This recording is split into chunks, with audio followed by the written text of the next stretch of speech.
ao canal Camila Code, eu sou a Camila Code, atualmente eu sou Tech Lead e desenvolvedora especialista com foco em Java, Spring, microserviços e AWS. Também sou instrutora e criadora de conteúdo de programação, tecnologia, carreira, vários outros temas, além de palestrante e criadora de conteúdo.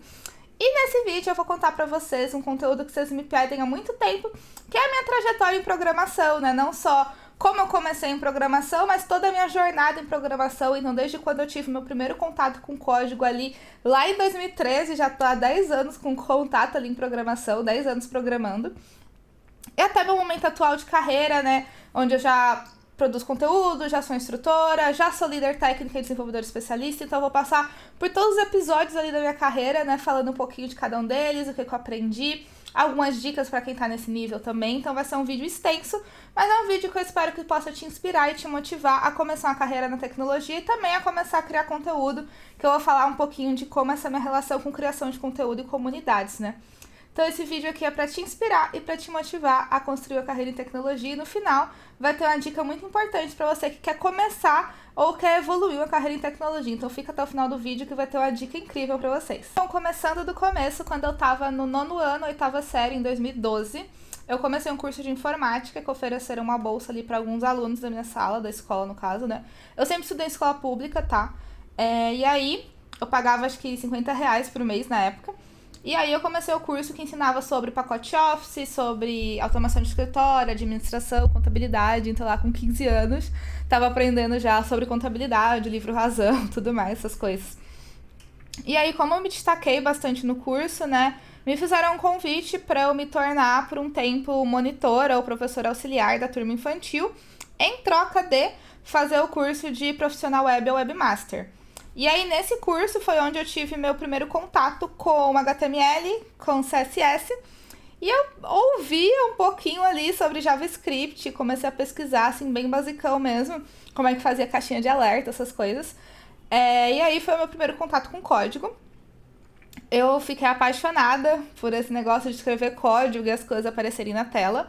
Claro que o código ficava horrível, mas, né, foi o meu primeiro contato ali com código. Então, em 2013, foi mais ou menos a época que eu terminei o primeiro curso e comecei esse segundo até chegar no módulo ali de HTML e CSS. Foi onde eu comecei a fazer meus primeiros Hello Worlds, minhas primeiras telinhas com HTML, colocar div vermelha e tudo mais. Então, foi um curso, assim, bem divisor de águas, que foi onde eu tive a certeza, assim, exata de que eu queria seguir nessa carreira. Mas aí você pensa, nossa, Camila, você começou em 2013, mas você já começou a trabalhar com tecnologia em 2013? Na verdade, não. Porque vai lembrar que eu tava no primeiro ano de ensino médio, né? Então, tipo, no primeiro ano de ensino médio, a gente tem outras preocupações como o Enem e vestibular. E vindo de escola pública, né, como eu falei, tipo, toda a realidade econômica que eu vim, eu tinha que me preocupar com vestibular, com conseguir bolsa do ProUni ou outro sistema de bolsas, ou passar numa pública. Então, acabei parando um pouco ali com a programação, eu revisava de vez em quando as apostilas e tudo mais, mas eu priorizei muito estudar coisas de ensino médio mesmo, né? Então, até fiz um curso pré-vestibular, gratuito também. Eu não sei se o cursinho ainda existe, era o cursinho de alunos da PUC São Paulo. E aí, nisso, era um curso gratuito, que era os finais de semana, que eu fiz no 3º ano do ensino médio, então, tipo, me ajudou bastante esse cursinho a passar no vestibular e tudo mais, eu tô até pulando algumas coisas. Mas meu primeiro emprego, assim, formal, que tinha algum tipo de registro, né, era um estágio na Caixa Econômica Federal. Eu vou citar nomes de empresas porque tá no LinkedIn, então não é segredo pra ninguém. Então, meu primeiro estágio foi na Caixa Econômica Federal, não tinha nada a ver com tecnologia e desenvolvimento. Então, é um estágio que eu aprendi muito e pratiquei muito sobre pacote Office, então eu mexia muito com Excel, mexia muito com alguns sistemas lá que já devem ter mudado totalmente. E também eu tinha muita parte de atendimento ao público, né? Então eu lidava diretamente com clientes de banco ali. E foi onde eu desenvolvi muito ali minhas soft skills, porque a gente tinha que atender públicos de N níveis de conhecimento ali de produtos bancários, conhecimento tipo de estudo mesmo, sabe? Então eu, tipo, com 16, 17 anos ali mais ou menos, eu tinha que saber me comunicar com todos os tipos de público que aparecia ali, dependendo do setor que eu estava alocada dentro da agência, né? Então, eu esqueci programação, digamos assim, por um tempo e fiquei focada ali muito mais em me dedicar bastante a esse estágio. Então, do 2º ano do ensino médio para o 3º ano do ensino médio, eu fiquei totalmente ali focada nesse estágio, que era administrativo. E também, no terceiro ano, eu me dediquei a fazer esse cursinho, que era aos sábados e aos domingos também. Às vezes tinha alguns tipos de simulado, que também era gratuito, né? Porque claramente não teria como pagar cursinho na época. E aí, em 2016, saiu o resultado lá, né, dos processos seletivos para faculdade. Então, tipo, eu me inscrevi em FUVEST, Unicamp, Unesp, tudo que é federal que você possa imaginar. Tentei SISU e tudo mais. No final, eu só consegui passar pro ProUni com bolsa integral, então eu fiz ciência da computação com bolsa integral pelo ProUni. E aí, nesse período, tipo, a única renda da casa, até princípio, era o meu pai, porque eu não fui efetivada no estágio, porque como era um banco público, né, eles não podiam efetivar, tem todo o rolê de fazer concurso e tudo mais. Então, nisso, no que eu saí do ensino médio, tecnicamente eu estava desempregada, então, né, como eu pagaria uma faculdade? E aí, felizmente, com muito estudo, eu consegui a bolsa integral do ProUni. E em 2016, eu comecei a faculdade de Ciência da Computação. Beleza, comecei o curso de Ciência da Computação. Eu achava que eu já ia saber tudo, porque tecnicamente eu tinha feito o curso profissionalizante ali durante o ensino médio. Então eu pensei, bom, eu já sei programar, já tá tudo sob controle. E claramente eu não sabia tudo. Até porque no curso de Ciência da Computação, eu acho que na maioria dos bacharelados, principalmente, a gente não vê só programação. Então, eu acho que talvez a DS, pelo que eu vejo da grade, talvez é mais focada ali em desenvolvimento, tá? Mas ciência da computação, acho que a gente tem desenvolvimento, mas pouquíssimo assim, tá? Mas na época era um curso que eu achava a grade legal, porque eu também queria aprender toda a base ali da computação, não só desenvolvimento. Até porque até então eu não tinha certeza se eu queria trabalhar com programação, eu só queria trabalhar com computação, eu não sabia exatamente programação, tipo, cargo programadora. E aí, tipo, primeiro surpresa, assim, da faculdade, que eu acho que muita gente também passa por isso, é ver que você não vai ver só programação no curso de programação ou no curso de computação. Isso desmotiva muito a pessoa, me desmotivou também, só que, né, eu persisti ali, continuei no curso, até eu me encontrar pra saber com o que eu queria atuar também. Aí, no primeiro ano do curso, eu conseguia só ficar estudando, né, a gente conseguiu ali dar uma economizada ali nas coisas pra me manter só estudando no primeiro ano. Então eu focava muito em, às vezes, ficar o dia inteiro na faculdade estudando, fazia cursos extracurriculares, então tinha alguns cursos no CIE presencialmente, eu não sei se ainda tem, no CIE daqui de São Paulo, que às vezes eu fazia lá de tarde, de lógica de programação, de redes, vários outros tópicos. E aí, em 2017, eu tive a oportunidade, né, eu consegui meu primeiro estágio ali em tecnologia. Não foi em desenvolvimento, aí vocês vão perguntarem, nossa, Camila, mas até lá você já não sabia se você queria ser desenvolvedora? Eu já sabia que eu queria ser desenvolvedora. Nesse período eu já tinha tido HTML e CSS de novo na faculdade, eu já tinha tido C#, com programação estruturada, e eu estava começando a ver Java e orientação a objetos, então eu já estava com certeza que eu queria trabalhar com programação. Só que, assim como hoje em dia, as vagas eram muito exigentes, as vagas eram muito concorridas, e às vezes tinha até empresas que não queriam, tipo, às vezes não pagava vale transporte, N fatores assim. E aí, como eu morava fora de São Paulo, né, o transporte é um pouco mais caro do que só a passagem de São Paulo, né, que é intermunicipal. Eu acho que em tudo que é estado meio que assim, né, se você vem de outra cidade pra capital, é um pouco mais caro o transporte. E aí, nisso, eu fiquei procurando algum que meio que atendesse ali o mínimo, né, porque também eu queria um estágio que eu ganhasse experiência, mas que também auxiliasse realmente na renda, que não fosse praticamente eu ter que pagar o estágio para estagiar, né? E aí, depois de muito tempo, ali em 2017, consegui o primeiro estágio na multinacional Tech Mahindra, que tinha um salário, tipo assim, super bom pro momento, tinha muitos benefícios, tipo, tinha VR, tinha convênio e tudo mais. Primeira vez que eu tenho um convênio na vida, né? E etc. Então, foi, assim, maravilhoso. E nesse estágio não era desenvolvimento, a gente teve alguns treinamentos ali focados em várias coisas pra gente escolher a área que a gente ia querer atuar. A gente ficou, acho que, 3 meses ali do estágio já contratado, já recebendo em treinamento, se eu não me engano, 3 meses ou 2 meses. Faz um tempinho já, 2017, né? E aí, depois disso, eu acabei optando pra ir pra área de governança. Governança. Parecido com o que eu faço hoje como Tech Lead? Sim. Então, na área de governança, eu cuidava muito de gestão de projetos, então era modelo cascata, mas tipo, eu fazia ali gestão de mudanças, gestão de incidentes, eu acompanhava com as pessoas desenvolvedoras o que estava acontecendo ali. Então foi um estágio que eu consegui ter muita noção de gestão de projetos, gestão de tempo, organização, prazos, prioridades e tudo mais, que me ajudam muito hoje em dia. Então acho que o primeiro ponto que eu queria comentar aqui é toda experiência vai ser válida. Então, todo esse conhecimento que eu tive ali, desde o estágio no ensino médio na Caixa, que eu tinha que atender diretamente público ali, lidar muito com soft skills, e também esse primeiro estágio na área de tecnologia que eu tive ali na Tec Mahindra, que foi ali mais gestão de projetos, agregaram, assim, totalmente conhecimentos que talvez se eu tivesse só sido dev a minha vida inteira, talvez eu não tivesse tido. E aí talvez agora eu tivesse muito que aprender do zero isso para atuar como líder técnica.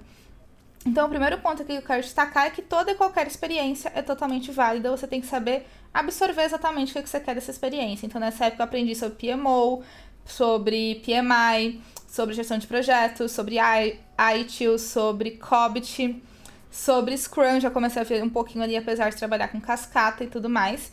Então, foi uma experiência assim, que me agregou muito, principalmente na parte de projetos e na parte de soft skills. Aí eu fiquei nessa empresa até 2018, até agosto de 2018, tecnicamente. E aí, em agosto de 2018, eu iniciei em outra multinacional, em outra consultoria multinacional, que era a Cognizant, que foi, e sim, o meu primeiro emprego ali registrado como desenvolvedora. E aqui eu já quero começar a falar um pouco de comunidades, porque eu soube dessa vaga da Cognizant, ou da Cognizant, quando eu tava dentro de uma comunidade chamada FemiIT, que alguém, divulgou lá a vaga e era um programa de formação que a gente ia passar 3 meses em treinamento. E aí, nisso, a gente já ia ter o treinamento já contratado, ia aprender sobre várias áreas. E aí, depois a gente ia ser alocado em algum projeto, né? Aí, compartilharam essa vaga, eu fui o famoso vou com medo mesmo e tal. Tentei lá a vaga, passei. Aí, até o processo seletivo foi bem bacana, que era meio que um hackathon, assim mesmo, pra gente participar ali do processo seletivo e tudo mais. Então, foi uma experiência, assim, que eu aprendi bastante, né? Até no processo seletivo, a gente teve que mexer ali com IA, com Python, assim, várias coisas super diferentes, que eu não tinha mexido ainda com Python, foi meu primeiro contato com Python. Então, eu já comecei a procurar a comunidade de Python, PyLadies e tudo mais. Então, eu soube dessa primeira vaga pela comunidade FemiIT. E aí, o que mais me motivou a realmente ter coragem de entrar no mercado de programação foi quando, em junho, né? Lembra que eu entrei em agosto? Em junho, se eu não me engano, de 2018, teve um grupo de estudo de front-end da Makers Code, que hoje eu faço parte ali da organização, né? Sou líder ali da área de organização de meetups. A gente teve um grupo de estudo de front-end e foi onde eu vi várias mulheres programadoras. Então, representatividade importa demais. E aí eu vi que, nossa, é possível ser mulher programadora, sabe? Que, até quando a gente falava de história da programação, às vezes meio que ocultavam a Ada Lovelace ali, né? Então, foi onde eu vi representatividade, eu vi que era possível, eu comecei a estudar pesado, assim, sobre front-end, HTML e CSS, que eu já tinha visto no ensino médio, tinha visto na faculdade, e aí eu comecei a estudar mesmo ali por fora, já com a ajuda da comunidade. Então, foi um momento ali que eu falei, cara, eu vou migrar para a área de desenvolvimento, é uma área que eu sempre quis trabalhar, é uma área que tem mais mercado.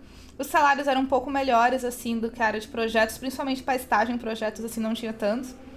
Mas para desenvolvimento até que tinha bastante estágio, trainee. Eu entrei como trainee na Cognizant, no caso. E aí foi onde eu me senti motivada a tentar lá uma vaga de programadora em outra empresa, né? E aí, depois que eu entrei nessa empresa, né, na Cognizant, a gente teve treinamento sobre front-end, sobre back-end, sobre mobile, sobre AWS, sobre DevOps também, se eu não me engano. E aí depois a gente podia meio que ser alocado ali a algum projeto, claro que respeitando o que a gente queria também, as necessidades da empresa. Aí eu sempre sinalizei que eu queria ser back-end, né, porque eu me apaixonei pelo universo de back-end. Então, esse negócio de tela, por mais que eu tivesse visto desde 2013 front-end, então eu falo que eu já fui front-end por certo tempo, né? Eu gostava bem mais de back-end, aí eu comecei a ser alocada ali em um projeto para ser back-end, mas acabava que tinha mais demanda de front do que de back, então eu também atuava como front. E foi aí que eu conheci os frameworks JavaScript, né? Então foi aí que eu comecei a ver Angular, eu comecei a ver Vue, comecei a ouvir um pouquinho ali sobre React, mexi com GraphQL, mexi com Vtex, mexi com muita tecnologia, assim, mexi com a AWS também. Então, foi uma empresa, assim, que me ensinou muito, assim, aprendi muito. E foi o primeiro lugar que eu trabalhei como dev. E aí, eu só fiquei em um projeto o tempo inteiro que eu fiquei nessa empresa. Eu não fiquei trocando de projeto, digamos assim. Dentro do mesmo cliente também, um projeto do mesmo cliente. E aí, foi onde eu desenvolvi muitas hard skills. E foi onde eu comecei a participar de um modo mais ativo ainda de comunidades. E aí, em 2018... eu também comecei a participar da Dev Java Girls, que eu faço parte da organização hoje também, que foi onde eu conheci mulheres desenvolvedoras Java, onde eu vi que tinham muitas mulheres tech leads, muitas mulheres especialistas, e eu já vinha gostando de Java há bastante tempo, né? Tipo, nessa primeiro emprego, eu comecei a trabalhar muito com Ruby, com Node, com Python de vez em quando, mas com Java em si eu não atuei tanto, né? Só que eu tinha facilidade com Java desde que eu vi na faculdade. E aí eu vi uma comunidade de mulheres para Java, aí eu falei, Java é legal, Java, né? E aí eu comecei a já pensar ali em talvez migrar de tecnologia, né? No cenário ali que eu tava não tinha como a gente implementar Java, mas eu já comecei a pensar ali realmente em mudar de tecnologia. E aí eu também vi, ali falando muito pela questão de mudanças de senioridade, uma coisa que me perguntam muito, que eu tava entregando bem, eu tava me virando bem para uma pessoa júnior. De trainee eu já fui pra júnior, né? Então de 3 meses, com 3 meses eu acho de empresa de trainee eu fui pra júnior. E aí eu comecei a pensar que eu poderia ser dev pleno. Ali, por N fatores, não teria como eu me tornar dev pleno. E também eu já tava querendo mudar um pouco de stack e tudo mais. E aí nisso eu comecei a olhar o mercado. E aí vem uma grande dica. Se você não consegue ter exatamente um direcionamento do que você precisa via feedback ou via algum outro tipo de mentoria do que você precisa para a próxima senioridade que você quer atingir, olha o mercado. Eu comecei a olhar vagas de pleno, então eu via, nossa, para ser dev pleno eu preciso saber sobre testes, que a gente não conhecia muito na época, eu preciso saber sobre padrões de projeto, eu preciso saber sobre mais frameworks de back-end, sobre JWT, sobre o Alf. Então eu comecei a me guiar pelas vagas para saber o que eu precisava para ser uma dev plena. E aí, observando o mercado, me preparando mais, eu acabei trocando de empresa de novo. Então, assim, eu já passei por bastante empresas, né? Vocês vão ver aqui na minha trajetória, que eu ficava relativamente pouco tempo em cada empresa, porque eu avaliava se fazia sentido ali o projeto que eu tava, as oportunidades que eu teria ali de crescimento, também a questão financeira. Então, assim, são todas empresas que eu aprendi muito, sou muito grata, só que por N fatores, chegava um momento da minha carreira que eu via que talvez não fazia mais sentido eu continuar ali, e aí eu acabava olhando pro mercado, tá? E aí eu fiquei lá até agosto de 2019, fiquei tipo 1 ano. E aí, em agosto de 2019, eu iniciei em outra consultoria, que é a BRQ. E aí, eu era um cliente também do setor bancário. E aí, um pouco daquele conhecimento que eu tive lá no meu estágio na Caixa, lá no começo do ano, né? Era o Santander, na BRQ. Então, um pouco do conhecimento bancário que eu tive ali lá na Caixa em 2014 começou novamente a ser útil aqui por trabalhar em um setor bancário. Então, nessa consultoria, eu trabalhava com Java, eu ia ser dev Java oficialmente, e também com Angular. A princípio, eu fui contratada para trabalhar com Node e com Angular, mas aí, por N fatores, eu acabei indo para um projeto que era Java com Angular. Então, aqui vem um outro ponto, né, uma outra dica, que é esteja aberto a se adaptar, a trocar de tech, tá? Então, principalmente quando a gente está em consultorias, é muito comum a gente ir para projetos que não é da nossa stack especializada. Claro que você tem escolha ali e tudo mais, só que dependendo, se você tá sem projeto no momento, eu aconselho você não ficar muito escolhendo o projeto pra você ser alocado, tá? Porque a gente sabe que às vezes, se você fica muito tempo sem projeto, pode ser que você acaba sendo cortado. Dependendo do momento da empresa, claro, tá? Não é regra. E aí, nisso, eu comecei no projeto que era Node com Angular. Eu tava muito me especializando em Node também, eu gostava de Node, JavaScript no caso, e de Java. Então eram tecnologias ali, comunidade que eu tava bem perto ali em 2018, 2019. Mas mais pro Java, só que aí apareceu a oportunidade de ser dev Node com Angular. Aí eu pensei, bom, Angular eu já conhecia bem, Node razoável, back-end no geral conheço ok, vou pra essa oportunidade. E aí, depois de algum tempo nesse projeto, surgiu a oportunidade de ir para outro projeto dentro da mesma consultoria, dentro do mesmo cliente ali do Santander, que era para trabalhar com Java e Angular, e aí foi onde eu fiquei totalmente ali focada em Java e Angular, um pouco mais do Angular do que no Java, tá? Mas tinha muito mais contato ali com Java na parte de consumir APIs, investigar bugs ali e fazer algum tipo de desenvolvimento, mas acabava atuando mais no front, que tinha mais demanda de fronts. E aí, nisso, um ponto aqui muito importante que eu quero destacar além da flexibilidade de stacks, é valorizar a base. Porque se você for relembrar aqui o que eu tô falando, eu já falei que eu passei por Java, eu já passei por Node, já passei por Ruby, já passei por Angular, já passei por Vue. O que todos esses frameworks, todas essas linguagens têm em comum? A base.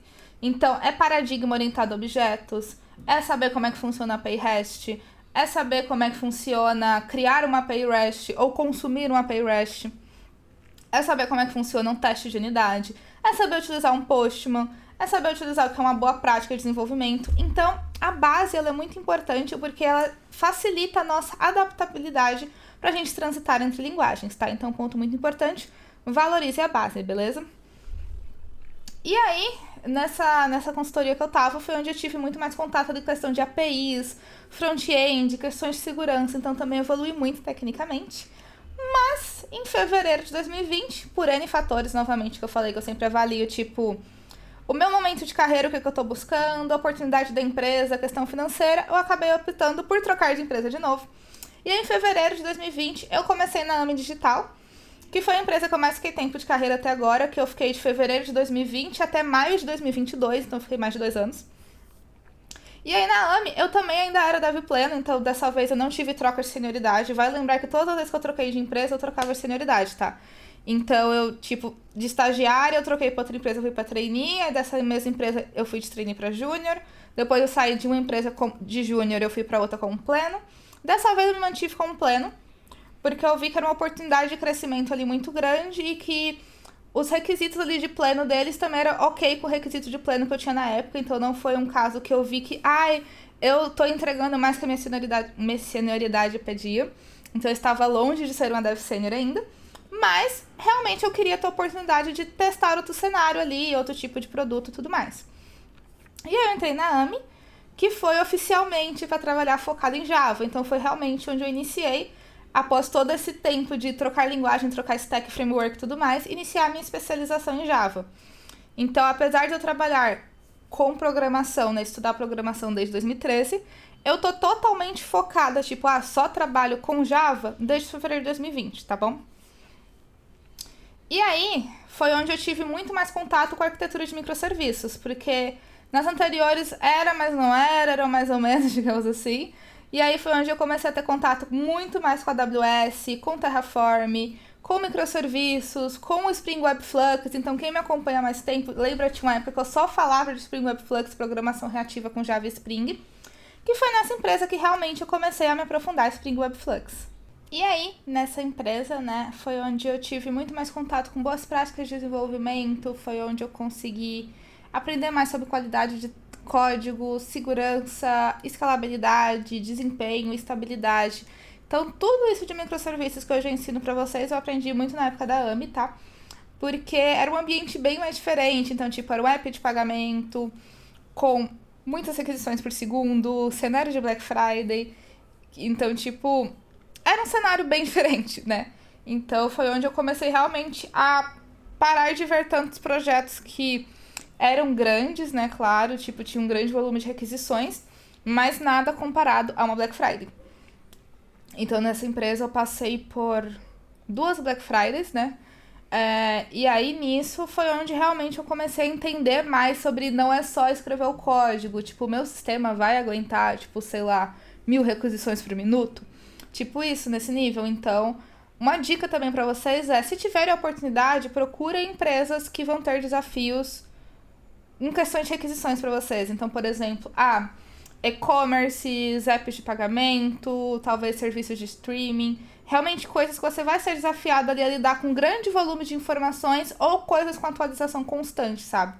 Porque acho que foi uma coisa que fez muita diferença ali na minha carreira, eu começar a ter essa visão de que eu só ia saber se meu código realmente estava tão performático assim, expondo ele a condições mais críticas de muitas requisições, de alto tráfego de mensagens ali e tudo mais.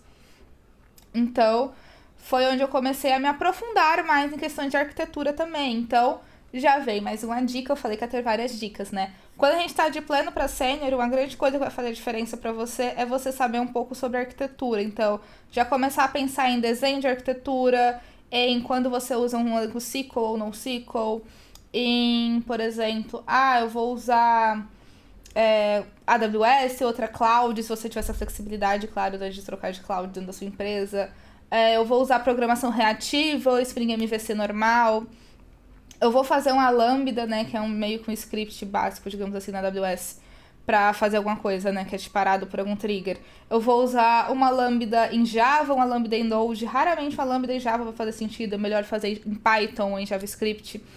Então, você tem que começar a pensar como um todo, né? Então, de pleno para sênior é muito importante que você saia da sua caixinha, tipo, minha peça, meu serviço só ele importa. Tipo, começa a pensar em como ele interage com os outros, os serviços que estão em volta dele. Principalmente se você tá em uma empresa que é tipo produto, ou você tá, talvez, numa consultoria, alocado na consultoria, que você tem vários microserviços que se relacionam entre si, é bem mais fácil você pensar nisso, tá? Então, começa a se pensar com arquitetura. E aí, também, nessa época, eu comecei muito a ter mais facilidade e ser mais atuante na questão de ensinar outras pessoas. Então, em 2018, né, eu até não lembro se eu comentei essa parte no começo do vídeo, em 2018 eu fiz a minha primeira palestra no evento da Dev Java Girls. E aí, desde então, eu não parei de palestrar. Então, eu continuava palestrando, continuava dando workshops, comecei a gravar alguns cursos, comecei a participar de alguns projetos de alguma escola de programação, como a Rocker City, e tudo mais. Então, eu comecei realmente a ter uma presença um pouco mais forte na questão de ensinar pessoas. E aí, as minhas soft skills também foram sendo postas para jogo para eu conseguir ensinar pessoas de N níveis. E outro ponto também, devido ao papel que eu tinha na empresa ali, eu tinha que me comunicar com pessoas de várias áreas e até diretamente com o cliente, né? Então, realmente, eu tinha ali que falar com pessoas de comercial, falar com pessoas de people, falar com pessoas técnicas, pessoas de produto. Então, essa facilidade de se comunicar com pessoas de N conhecimentos e N experiências que eu aprendi lá na época do meu primeiro estágio na Caixa, me ajudou aqui de novo, porque embora fosse todo mundo da mesma empresa ou fossem clientes ali, eram pessoas com conhecimentos diferentes, né? Então, também essa questão de saber se comunicar com qualquer pessoa, de qualquer nível de conhecimento ou área de conhecimento, é coisa que vai te ajudar muito. E aí, voltando ali um ponto do parênteses da produção de conteúdo, né? Eu quero deixar claro que não é obrigatório você produzir conteúdo para crescer na carreira. Porém, eu devo grande parte da minha evolução de carreira rápida à produção de conteúdo. Porque produzir conteúdo reforça a tua autoridade, querendo ou não, e você faz o famoso network. Então, eu vou em eventos de tecnologia desde 2018, se eu não me engano. 2017 para 2018. Comecei em 2018, acho que eu comecei aí. Eu participo de meetups desde 2018. Eu crio conteúdo desde 2018. Então, eu comecei em conferências grandes como o TDC desde 2018. Então, todos esses eventos, esses meetups, são conexões com pessoas. Pessoas que podem divulgar vagas, eu ver a vaga, assim como eu via lá da primeira empresa que eu trabalhei com programação. Pessoas que podem estar oferecendo mentoria, como eu já ofereci gratuitamente por uma época. Pessoas que podem estar procurando alguém, né, nem tipo anunciando a vaga, tipo, alguém tem interesse em ser Dev Júnior. Eu já vi isso na minha época. Então, realmente, tipo, a comunidade de produção de conteúdo ajudam muito, mas não é obrigatório. Assim, comunidades eu diria que é praticamente obrigatório, né? Porque, tipo, vai te ajudar bastante. Mas produção de conteúdo não é obrigatório, mas foi uma coisa que me fez reforçar a minha autoridade como profissional. E também me ajudou a aprender mais. Então, o que eu digo que é produzir conteúdo me ajudou a aprender mais? A gente ensinando alguém, a gente tem a obrigação de saber a ponto de explicar para alguém. Então, se eu vou fazer uma palestra, eu estudo muito para eu conseguir explicar aquilo para alguém. Por mais que já seja um tema que eu trabalhasse, então, por exemplo, Spring Web Flux. Trabalhei quase 3 anos com Spring Web Flux, que é programação reativa com Java, né? E com Spring. Toda palestra que eu ia fazer, por mais que eu já fiz umas 30 palestras sobre isso, eu estudava antes de fazer a palestra. Porque poderia ter saído uma atualização, poderia ter um cenário que eu não previ antes. Então, todos os temas que eu produzo, todo o conteúdo que eu produzo, por mais que eu já atue com isso no meu dia a dia, por mais que eu estude muito, eu vou estudar mais uma vez ainda para montar a palestra, para montar o curso, para montar o workshop, para fazer aquele post no Instagram. Tudo eu vou estudar novamente antes. Então, assim, é uma coisa que vai consumir muito tempo, mas também tem um retorno muito bom, beleza? E aí, né, fechando esse capítulo da minha história ali da AME, eu fiquei lá até maio de 2022, que foi quando eu entrei na ZUP oficialmente como líder técnica. Nos últimos 3 meses que eu fiquei na AME, eu já tive contato ali com o papel de tech lead, né, já tava como tech lead ali junto com outra pessoa tech lead dentro da squad que eu atuava. Então, eu já tava ali tendo mais um papel de priorização de backlog, desenho de arquitetura, refinamentos, reuniões mais de negócios ali voltados para o OKR. E aí, por N fatores, como sempre, né, eu sempre avalio 3 coisas quando eu vou trocar de empresa. Então, eu avalio o meu momento de carreira, o que eu tô buscando no momento, oportunidade de crescimento na empresa e também questão financeira, claro. E aí, por esses fatores, basicamente, eu resolvi sair da AME. E aí, em maio de 2022, eu iniciei na ZUP como líder técnica, né, e ali especialista 1. E aí foi onde realmente eu comecei a atuar como tech lead, novamente em outro banco, né, então eu fico alocada dentro do Itaú. E aí, nisso, todo aquele conhecimento, novamente, que eu tive lá no meu primeiro estágio, em 2014, na Caixa, voltou a ser muito útil, né, pelas questões de termos bancários e tudo mais. Então, como tech lead, eu percebi que tinha muitas diferenças, assim, então desde que eu atuei um pouco como tech lead na empresa anterior e aí na ZUP, eu comecei a ver que cada vez menos eu ia codar, então eu ia ter que me manter atualizada, mas estudar ali por fora, fazer alguns projetos paralelos também, para eu conseguir me manter atualizada com código e tudo mais. E aí, eu comecei também a ter uma visão muito mais de produto, muito mais de estratégia, né? Então, questão ali de OKRs, tanto da empresa, consultoria, quanto do cliente ali. A gente tem que pensar em OKR. Se você for empresa de produtos diretos, tipo só do seu produto, da sua empresa só. A gente também tem que se preocupar ali com questões de priorização de backlog, a gente tem que se preocupar com qualidade de código, a gente muitas vezes vai ser a referência técnica dentro do time, a gente tem que fazer refinamentos técnicos, desenho de arquitetura, então eu também estou fazendo MBA em arquitetura de soluções, então está sendo um conhecimento que está me ajudando muito aí na questão de arquitetura, eu estudo muito por fora também. E eu também sou gestora de pessoas, né? Então eu comecei a estudar muito sobre management 3.0, sobre feedback, sobre vários pontos ali mais relacionados a pessoas e soft skills assim no geral. Então, o que eu diria que foi decisivo para eu me tornar tech lead, tipo, tanto na outra empresa como quando me deram a oportunidade de começar a ser tech lead, né? Acho que foi muita questão de comunicação, soft skills e organização também. Então, organização é uma coisa que eu sou muito chata, praticamente, com organização. Então, eu sou a pessoa que, praticamente, para tudo, eu vou querer fazer um backlog, eu vou querer organizar o que eu tenho que estudar, eu vou querer organizar o conteúdo que eu tenho que postar. E eu levava isso para a empresa, assim. Questão de comunicação, eu tinha muita facilidade para comunicar com todo mundo. Questão de saber ensinar os outros, então eu já tinha que dar feedback para outras pessoas, eu tinha que ajudar ali na orientação técnica realmente ali de outras pessoas também. Eu já fazia mentoria para a comunidade também. Já dava aula em escola de programação. Tipo, não aula ao vivo, aula gravada, né? Mas também já fiz algumas aulas ao vivo em alguns bootcamps da ONG que eu faço parte. Então, assim, acho que as comunidades como um todo me ajudaram a ter essas experiências fora do mercado de trabalho, mas que agregaram muito no mercado de trabalho. Então, em 2019, ele também, eu comecei a participar do Perifacode, né? Então, foi onde a gente tinha bastante eventos presenciais, né? A gente tinha muita troca ali com pessoas iniciantes em carreira, pessoas com realidades parecidas com a minha ali, que também veio de região periférica. Então, as comunidades, elas fizeram também eu ver muitas pessoas parecidas comigo e que as pessoas vissem que eu, com a história parecida com as deles, também já estava no mercado de tecnologia e já estava numa posição mais sênior também. Então, acho que uma coisa muito bacana de comunidades, né, é que a gente acha representatividade, a gente também é representatividade para outras pessoas. Então, participe de comunidades. E aí também, uma coisa que me ajudou muito ali também foi a questão de produzir conteúdo, porque eu consegui reforçar a minha experiência, digamos assim, por produzir conteúdo, né? Por falar dos temas ali que eram pedidos nas vagas. Eu consegui realmente, tipo, provar a minha experiência, além de toda a experiência no mercado, eu tinha experiência, digamos que pública, assim, né? Então eu não vou me aprofundar tanto assim no meu papel como tech lead, porque tem outro vídeo aqui no canal que ele vai aparecer aqui, se eu não me engano, ou aqui do outro lado, falando mais como é meu dia a dia de tech lead, né? Mas também uma outra coisa que eu faço bastante, eu muito separo ali da pessoa de produto, né? Então a gente tem que falar muito com pessoas de produto. E aí, né, ali a questão de ser instrutora, a questão de ser criadora de conteúdo, né? Toda vez que eu fui instrutora foi a convite, né? Que eu sou instrutora também, eu tenho treinamento na escola hoje, da Linkships, né? Tem o Ficando Java Spring lá, eu vou deixar o link aqui também, pra quem quiser dar uma olhada. E aí, né, foram sempre coisas que já viram que eu fazia e aí me convidaram a gravar um curso, me convidaram a produzir conteúdo para a plataforma. Então, quase, tipo, na verdade, todas as interações assim que eu tive com a escola de programação foi devido aos outros conteúdos que eu criava. Claro que algumas às vezes realmente abre vaga, você vai lá e se candidata, né? Então, tipo, tem os dois cenários. Parte de palestras, algumas atualmente eu sou convidada, mas muitas, assim, eu ainda tenho que mandar call for papers, assim como todo mundo. Então não tenha medo do call for papers, no mais que vai acontecer você receber ou não.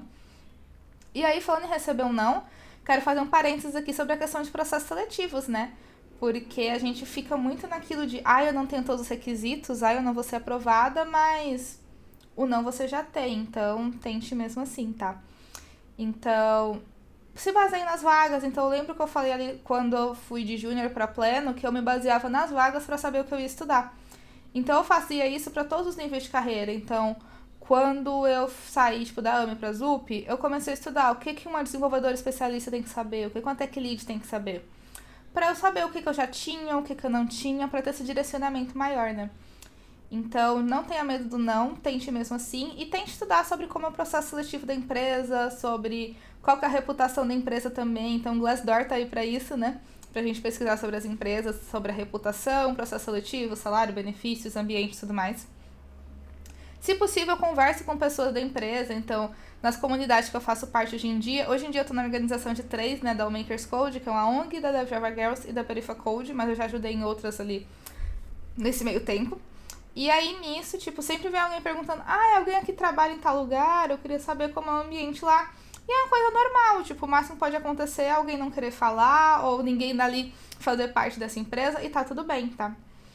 Então, acho que assim, o vídeo foi bem longo, eu acho que deu um tempo bem grande, assim, mas eu queria muito que vocês pegassem essas dicas que eu fui soltando ao longo do caminho, do processo de uma senioridade para outra, do processo de saber qual que é o momento de trocar de empresa ou não e tudo mais, para vocês aplicarem na sua carreira. Claro que tem N outras formas de você gerenciar a sua carreira, mas foi a forma que eu gerenciei, então se você acha que faz sentido para você, você pode aplicar também. E aí eu também lembro que eu prometi que ia fazer um convite, né, ia dar uma dica super importante aqui para vocês. Se vocês acham que essa forma aqui que eu cuidei da minha carreira é uma forma interessante, uma forma que faz sentido pra vocês, e vocês querem aprender um pouquinho mais ali a fundo e também ter o meu acompanhamento ali realmente pra gerenciar a carreira de vocês, eu convido vocês para fazerem parte da minha mentoria, que é a Rota do Mercado de Programação, que é onde realmente eu vou, assim, dissecar toda a minha carreira ali em tecnologia. Então eu vou explicar ali sobre a questão de autoconhecimento, sobre o mercado de tecnologia, sobre vagas de programação, né? A gente vai entender ali um pouquinho como é que elas funcionam. Também eu vou falar ali sobre plano de desenvolvimento, sobre também a questão de organização e produtividade, sobre soft skills, que eu destaquei bastante aqui. Então você pode ter 6 meses ali de acompanhamento comigo num grupo super limitado de pessoas para realmente ter um acompanhamento meu próximo mesmo, para eu acompanhar a sua carreira. Então, se você é júnior, se você tá querendo virar júnior, se você é pleno, se você é sênior, ou se você até acabou de assumir um cargo de liderança, eu acho que é super aplicável para você.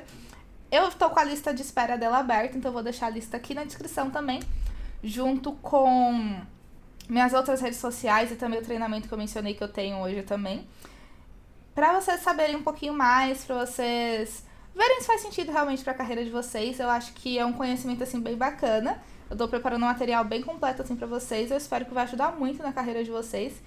Mas, né, novamente, são só 20 vagas, então vai ser bem limitada essa primeira turma. A lista de espera te dá uma condição super especial ali de lançamento, um desconto bem bacana também. Então, se eu fosse vocês, não deixaria de me inscrever na lista de espera, que se eu pudesse voltar no tempo, eu faria essa minha mentoria, porque tá um conteúdo, assim, super bacana, que eu acho que vão ser 6 meses, assim, que vão mudar totalmente a carreira de vocês, tipo, não prometendo emprego nem nada, que ninguém pode prometer isso, mas vão ser 6 meses que eu acho que vai dar uma grande virada de chave na carreira de vocês, e que vocês vão conseguir, talvez, ter uma trajetória um tanto rápida, digamos assim, como a minha foi em tecnologia, para conseguir seus objetivos e para conseguir ter uma carreira brilhante na área. Eu espero que esse vídeo tenha te inspirado a começar uma carreira em tecnologia e também começar a criar conteúdo. E também que você tenha gostado dessa ideia de ser parte da minha turma de mentoria, que vai abrir no dia 7 de agosto. Então entra na lista de espera e espera o dia 7 de agosto, 7h30 para quem tá na lista de espera abre as inscrições, para quem não tá na lista de espera às 8, que eu vou abrir as inscrições dessa turma, vão ser somente 20 vagas. E eu queria muito que você estivesse nessa nossa primeira turma. Então, até o próximo vídeo. Tchau, tchau!